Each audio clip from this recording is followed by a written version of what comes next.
You were in the 70s, right in the middle of all this counterculture Oh, yes. movement. What was maybe your vision at that time when you wrote the first version of theory and practice of group therapy?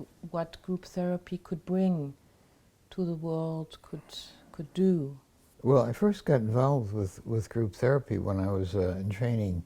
I took my residency at Johns Hopkins, and that part of the country had a lot of influence by an interpersonal approach to psychotherapy. It was where Harry Stack Sullivan, for example, who's an American theorist, was housed, and also other interpersonalists. There lived in America, but they came from Germany. Eric Fromm and Karen Horney were also there. So we worked very much in an interpersonal mode. And one of my teachers there was a professor of psychiatry named Jerry Frank. Mm-hmm. And he was a real pioneer in group therapy and wrote very early books. He was one of the first person to really bring that onto the public map in a way. So I learned a lot about group therapy from him, you know, and felt that if you believe, as I came to believe, that people fall into despair because of the fact that they can't establish and maintain an important, nurturing human relationship. If you believe that, then it seems to me the ideal arena to try to help them would be a group therapy arena where we can really understand and help them analyze what goes on between them and other people, that they can't make good relationships. So it made a lot of sense to me, and I started doing a lot of group therapy when I was a resident there, and continued it. When I came to Stanford, I started a very large group therapy training program.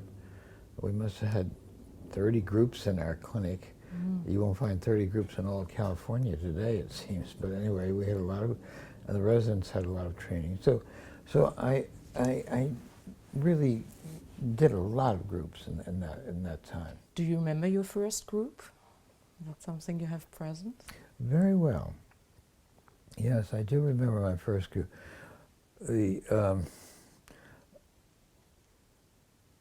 The first group, as I mentioned, was a very heterogeneous group. We had a person there with multiple myeloma, a person with a brain tumor, and it was so frightening to all the people that's when I decided I'll just do a group of just patients who were dealing with breast cancer. And at that point too, I felt that I'd be much better off if we had in the group everyone who's dealing with metastatic breast cancer, which in those days was really a death sentence. There wasn't any treatment for that. It's very different now. So I had a patient. Her name was Katie, and I wrote about her mm-hmm. in a book called "Mama and the Meaning of Life." That was the American title. In Germany, it came out. I changed her name. I didn't want to change her name, but a family felt it would be better. But anyway, because I think she would have rather I used her real name. Her name was Katie, but in the book I called her Paula. And so "Mama and the Meaning of Life" came out in German, and they used that as the title of the book, Reisen mit Paula. Die Reise mit Paula. Mm-hmm. Yes. So Paula, Katie, was not a co-leader, but she was a member. She had the disease, but she helped to organize the group and was there and very important. And you describe it, and it's very moving to read the story about how this started and how she moved out of the project when it became a bigger one, a scientific one. Well, also, she's the only person I ever worked with at that point who didn't die of breast cancer. Mm-hmm. She somehow, her breast cancer resolved, and she eventually died of another disease entirely, of lupus. But she had already started to do lupus groups in the lupus community, so she was quite something. Yeah. When you think back at your own time when you working as a therapist in these groups, what did it give to you? It was a powerful experience. I mean, I remember I usually ran my groups on Wednesday afternoons, and I sort of organized my weeks, you know, like time building up to the group and the time kind of winding down, because it was emotionally intense. Mm-hmm. And I think it taught me some lessons in life, you know, about, you know, I was, you know, an assistant professor and struggling with building my career and worried about what would happen. And I think it helped me balance my own perspective in life. And I can remember one meeting when the meeting was right after the memorial service when a dear friend of mine, he was like a brother to me, died of a glioblastoma. And I had just come from the memorial service saying goodbye to him, to the group. And I told the group, I said, I'm going to be pretty useless today, you know.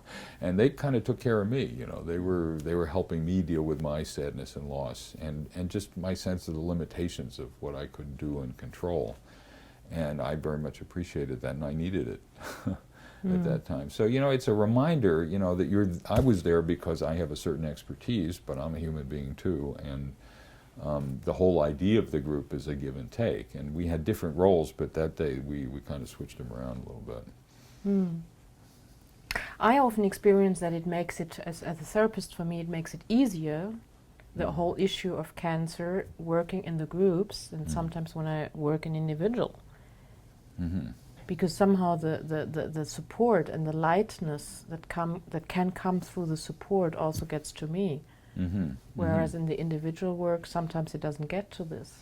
That's interesting. Yeah, I think there is more of a sense of, you know, mobilizing our common humanity in those groups, and you just, you know, you have to admire the way these women are facing these very tough, you know, changes in body image and changes in roles and changing in expectations about what their life's going to be like, and are they going to live to see their grandchildren. And you get to a kind of level of common humanity that you know, people who have airplane phobias or, you know, relationship difficulties, that's, you know, those are real problems, you got to help them with it, but it doesn't kind of get to that fundamental, you know, existential connection kind of level sometimes. I think that's true. And there's also something very invigorating about group process too, you know, where even people who are somewhat reticent about expressing themselves get something by just sitting and watching, you know, seeing that other people who take more of a risk,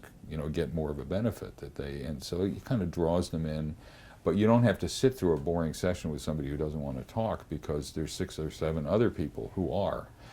And so, and you can, there's more of, you know, Irv has of course pioneered this idea of working in the here and now, where whatever you're dealing with, you're dealing with what's going on in the room, not what people are describing about life outside. And you do some of that in individual therapy, but much less. You tend to do much more of that in the group. And that's enlivening and invigorating too.